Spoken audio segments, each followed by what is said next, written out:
You're with Arise News in Nigeria's capital, Abuja. I'm Charles Onyekolu. It's Wednesday, the 22nd of February. Good morning and welcome to Thisday Live.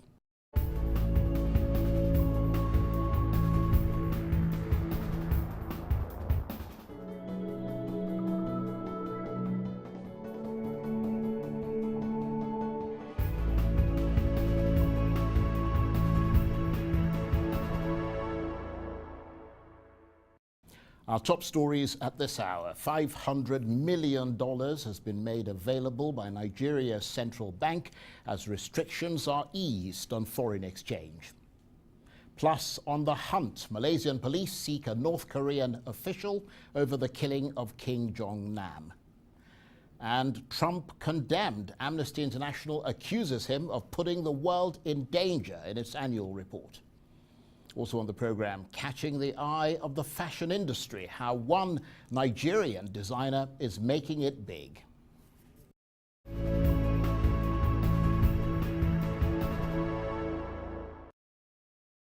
The Nigerian central bank has made $500 million available as part of the measures to ease restrictions on foreign exchange.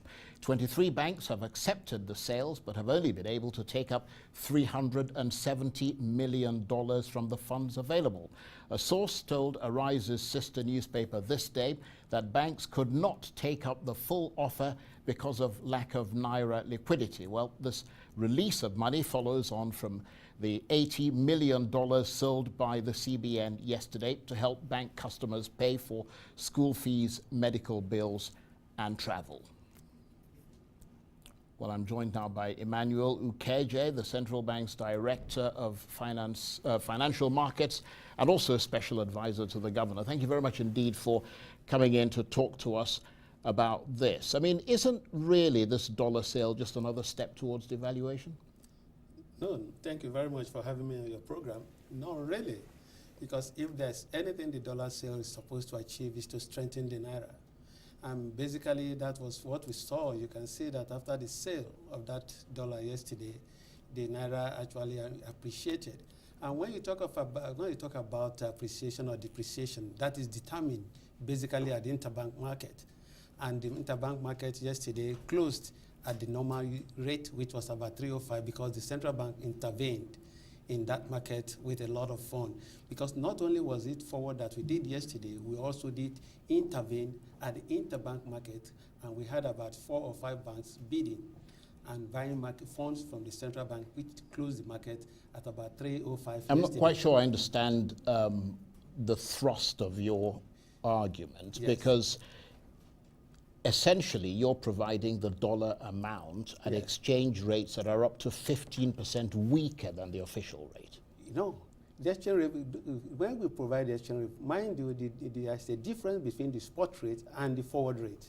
Right. Banks bought that. These are forward rates. These forward rates. These are forward rates. Yes, forward rates were sold because I know some banks bought as low as 315. But at the interbank market, which is spot market, the Naira is not devalued, which is part of, because the devaluation is not by forward.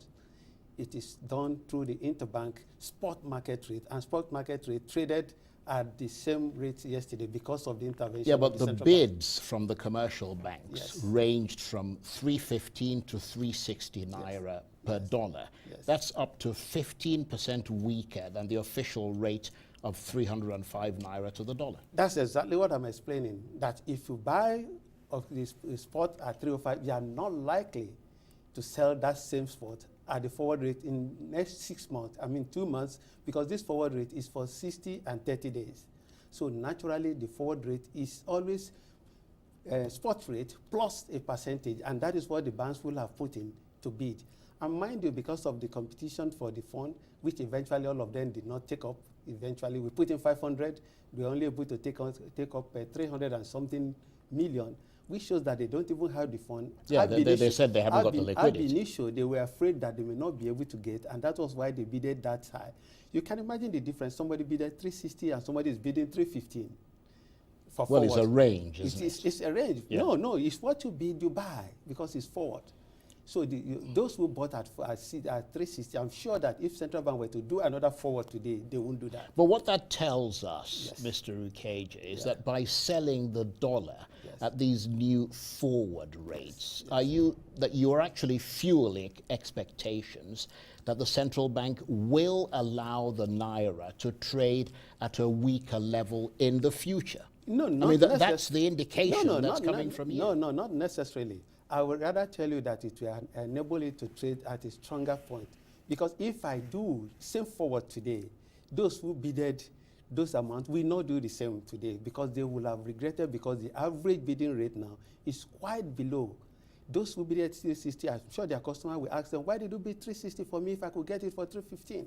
What about the what you did on Monday, Yes. which was to essentially devalue the naira for private individuals? I mean, they account for about 20% of total forex in Nigeria, so they are a significant percentage, aren't they? No, when you talk about devaluation, no, that is not true also. So you're saying essentially that you're not devaluing. They are not the naira, devaluing. and you're There's not giving any indication of devaluation at right. all. But you do agree that the naira has been pegged at an artificially strong level, which has been a problem for investors. When you talk about investors and artificially pegged, because the issue is this, people are free to bring out their money because you see at the interbank market, it is issue of trading. What the central bank does is come into the market at a particular point in time, put its money, and if anybody has money to put, central bank is only a participant in that market. But is the central bank Yeah. heeding calls from businesses and economists? Because that's the signal Yeah. that is coming from the central bank with these moves that you're making, that you're heeding calls from businesses and economists who are saying that, you know, you have to devalue, essentially. No, nobody say we have to devalue, essentially. What the people are saying is that we should allow the market to work, not devalue. Right. Because but allowing the markets yes, to work essentially means devaluation. No, not because necessarily. then the naira will find its natural The peg, level, won't it? you can open the market today and the naira appreciates. What the central bank has done is fine-tuning that market, and now we are in a better position to actually play in the market. You are aware of the fact that reserve has grown in the last few Yes, months, I was going to ask and you, that is- what sort of level is that at now? And is that positive given the foreign exchange shortages yes, Nigeria is as at now, we have a reserve of over 30 billion in our coffers, and with that, central bank is ready to play in the interbank market. And also, don't forget that central bank, a few months ago, was able to take out $4.2 billion from the market.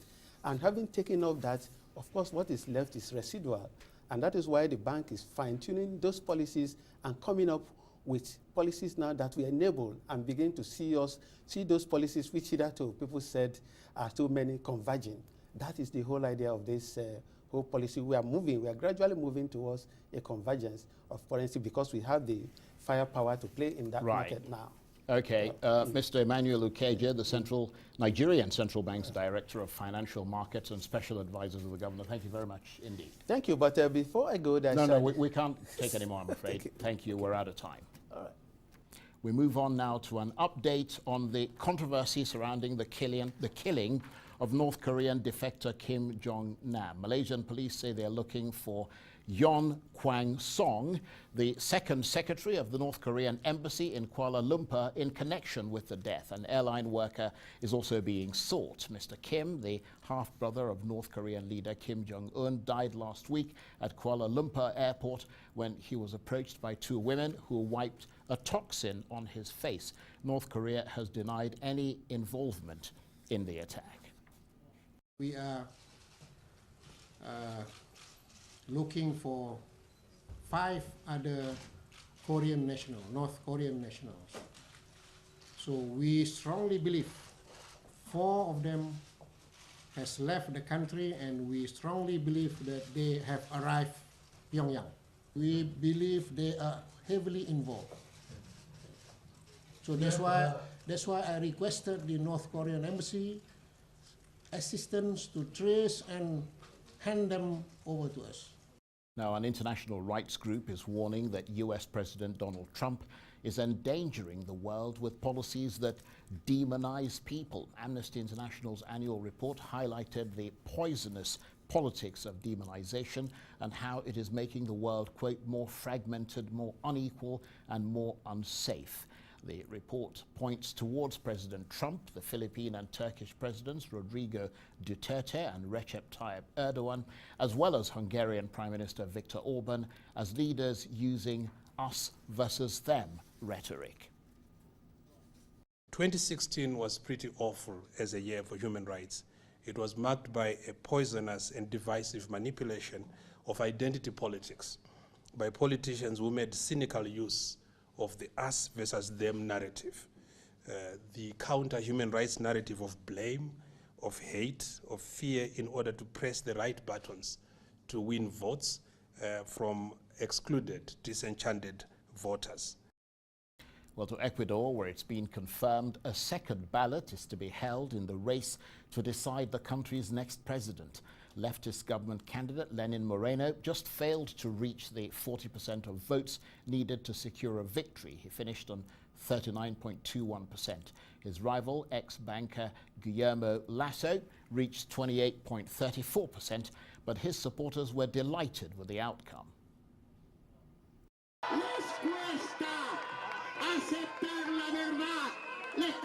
They can't accept the truth.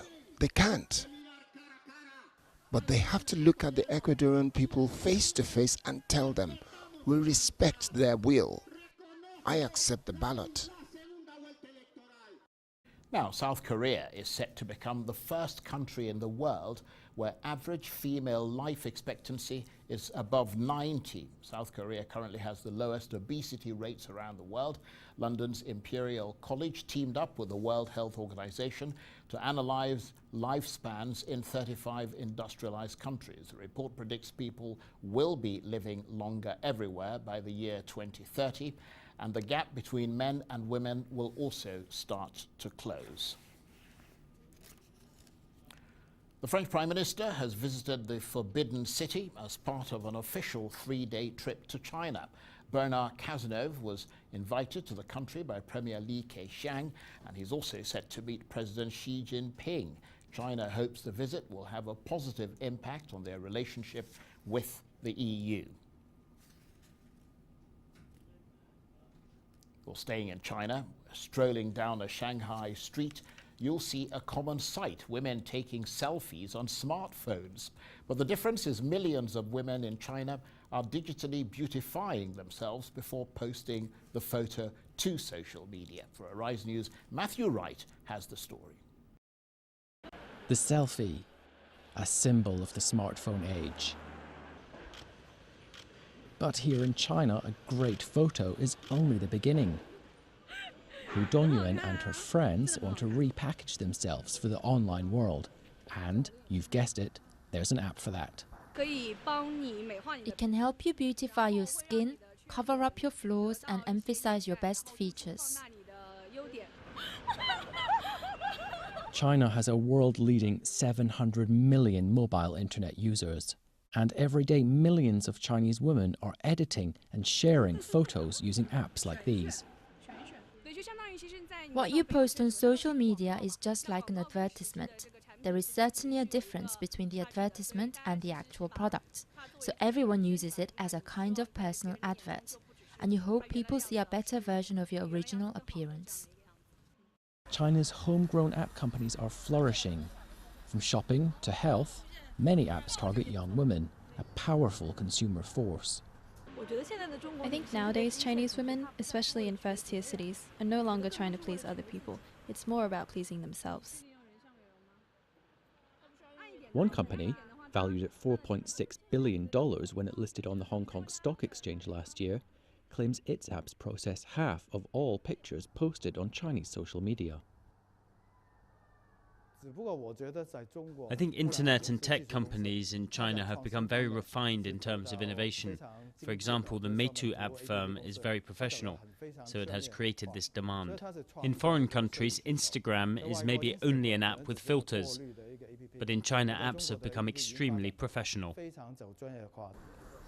But profits remain elusive. Meitu lost $320 million in the first half of 2016. Suggesting there are many more makeovers to go. Well, time for a short break.